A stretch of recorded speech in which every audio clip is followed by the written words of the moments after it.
Hello guys, good morning. Good morning chị thấy rõ hiện tại na hùng sống khát năng hiện tại. Thế này cái bộ đó đi cái chị hiện.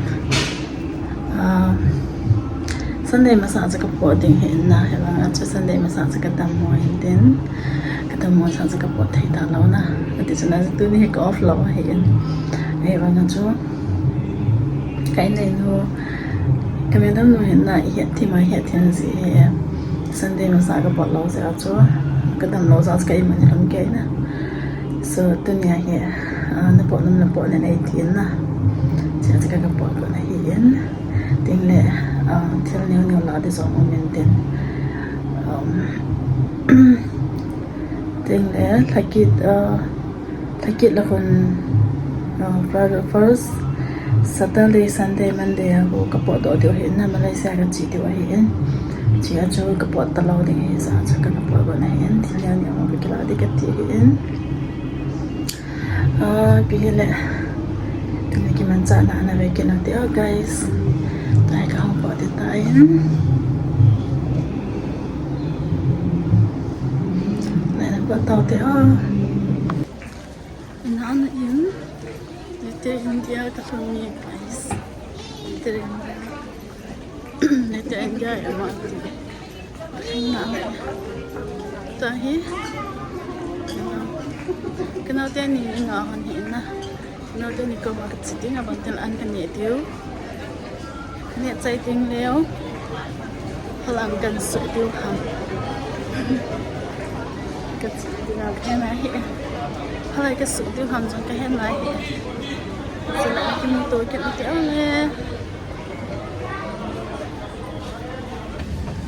anh họ cần nhẹ trái nên là cái store here cái plan cho cần kéo kita na plan cần kéo nên tôi here hair treatment cái kibol đây he cái sam he massage anh ha bôi vào lên na tôi he hơi tập bôi cái sam he chỉ chú tháng cái hơi lâu lên tin tại mua là cái gì nè hair treatment cái kibol đây thì cái kibol trái tim này là tiêu xã guys so hình cái tiếng chơi hoa tí cái hình đỏ lẻ để hình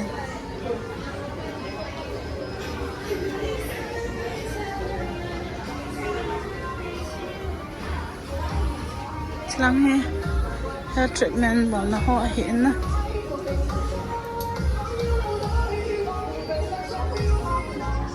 đây thôi thì bọn họ cái chỗ nào hiện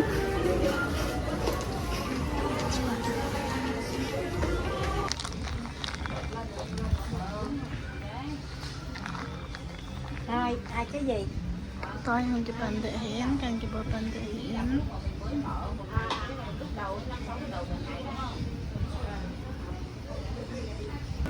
hiện tại tôi có cái style của sang như thế hiện này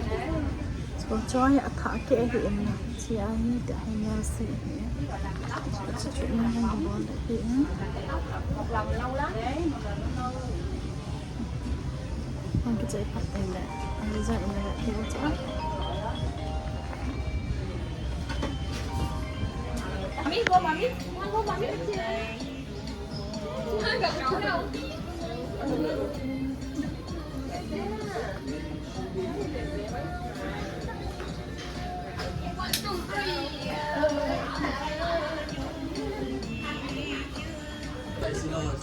sẽ hiện tại nó đang sẽ cái gì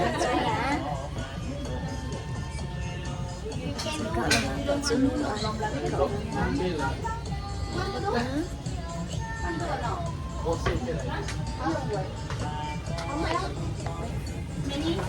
Many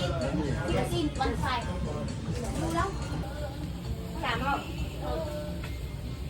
ai khổ đâu cái trang nó nói là tiếng Anh dạ cái thứ nhất là cái nó nói tiếng Anh còn gì đi làm nữa nó khỏe lắm